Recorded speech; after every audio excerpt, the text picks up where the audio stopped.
J'avais une idée de vidéo. Mes idées viennent toujours en titre.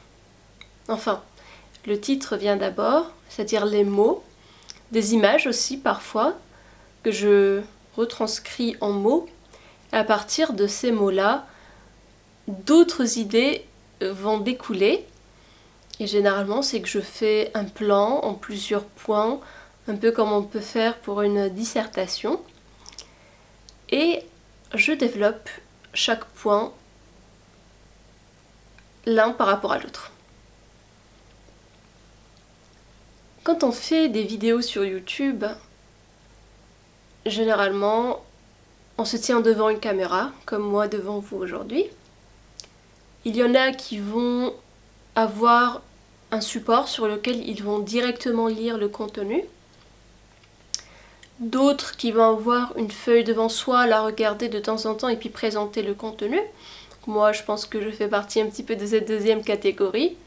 D'autres qui vont avoir un sujet en tête, des idées plein la tête et qui vont juste allumer leur caméra et commencer à parler. J'ai voulu aujourd'hui m'adonner à ce troisième exercice parce que je pense qu'il y a quelque chose de plus spontané, spontané, c'est le mot, qui est retransmis par la caméra et que celui qui va regarder la vidéo va peut-être pouvoir sentir et peut-être toucher du doigt quelque chose de celui qu'il regarde. Donc je pense que finalement ça peut favoriser un autre type de connexion entre vous qui me regardez et moi. Sachant que moi, en ce moment, je suis en train de regarder l'objectif de ma caméra, mais c'est comme si je vous voyais, vous spectateurs, vous personnes en chair et en os, qui regarderez mercredi ou dimanche ma petite vidéo du jour.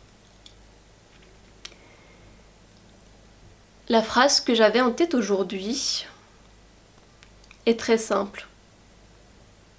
Chers inconnus, on se ressemble. C'est un sujet qui me vient à l'esprit souvent, cette ressemblance-là que nous, êtres humains, avons spontanément. Quand parfois on se sent peut-être avoir un petit peu plus de valeur que l'autre, quand parfois on peut se sentir un petit peu plus intelligent, ou au contraire, parfois quand on peut se sentir nul, stupide, bête, la plus horrible personne du monde, eh bien, d'autres personnes en ce monde ressentent exactement la même chose que nous, et pire, même si ces personnes ne le savent pas, eh bien on se ressemble. Quand on est intelligent, quand on est stupide, quand on agit trop vite, quand on fait des bêtises, quand on est méchant, parce que ça nous arrive d'être méchants, même les meilleurs, eh bien on se ressemble. Alors chers inconnus, on se ressemble. Je prends le métro tous les jours pour aller au travail. Donc je prends le matin puis le soir pour rentrer à la maison. Et dans cette multitude de personnes que je ne connais pas, je vois dans leur regard toute l'étrangeté de la vie, toute sa beauté, et en même temps la capacité de l'homme à ternir cette beauté, si ce n'est la transformer en une complète laideur.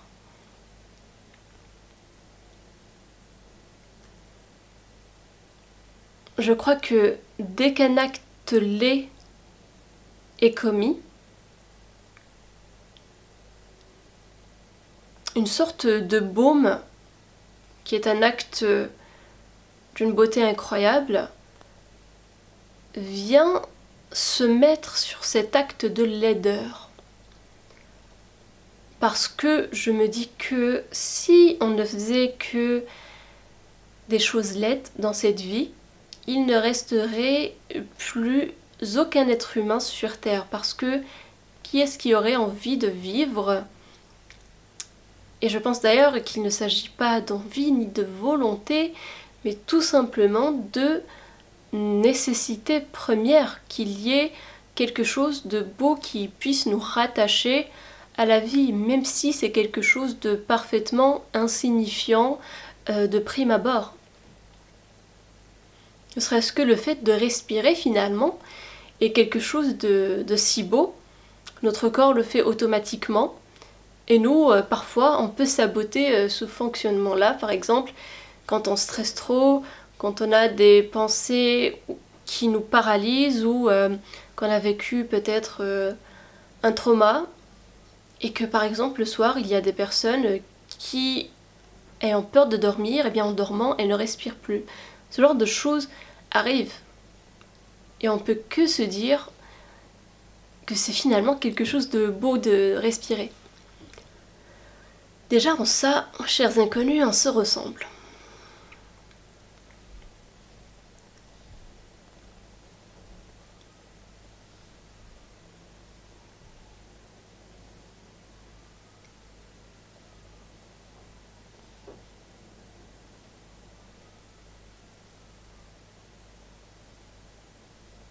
Finalement, c'est tout aussi agréable de laisser à l'autre, à travers la caméra, d'entendre le silence de la réflexion, le silence de la contemplation, le silence de la prise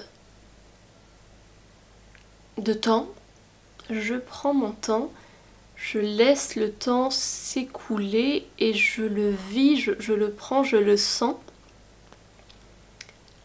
Parce que aujourd'hui règne aussi la rapidité, le fait de captiver aussi l'attention des personnes, des spectateurs qui nous regardent.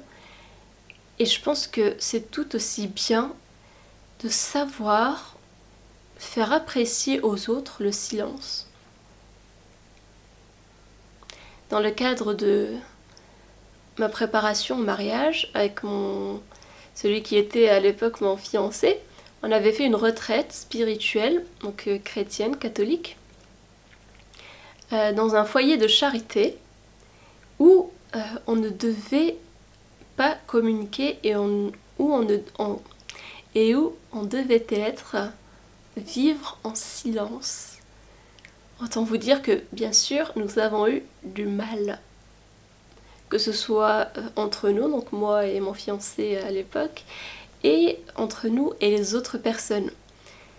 Ça se voyait que parfois il y avait une certaine gêne, qu'on était juste là, silencieux, à se chercher des yeux, ou peut-être justement à s'éviter. On attendait qu'une chose, c'était de parler. Mais je trouve qu'il y avait énormément de beauté dans ce silence. Et ça nous a permis d'éveiller et de remarquer en l'autre des choses qu'on n'aurait pas pu voir si on ne faisait que parler. Justement, tout ce qui a relation aux mimiques, aux sentiments que l'autre peut dégager. Quand on est silencieux, on transmet quand même des choses, mais sans la parole. Et je trouve qu'on peut dire tellement de choses, ne serait-ce qu'avec les yeux, avec la bouche, avec les mains, avec le corps, avec le visage. C'est tellement beau. Et je trouvais que justement aujourd'hui, en prenant ma caméra, en parlant avec vous comme ça, je favoriserais justement un autre type de connexion que simplement le fait de vous exposer ou d'attirer votre attention sur une idée particulière en préparant une sorte de sujet finalement de dissertation ou justement d'exposer. Comme je l'avais déjà dit, j'ai fait des études de littérature et de philosophie et on faisait beaucoup d'exposés. Moi j'adorais ça, donc on avait un sujet en particulier sur lequel on devait faire des recherches, on devait répondre à une problématique et venir exposer ça devant nos camarades. Moi, j'adorais cet exercice-là. Et ce que j'aimais le plus dans cet exercice-là, c'était vraiment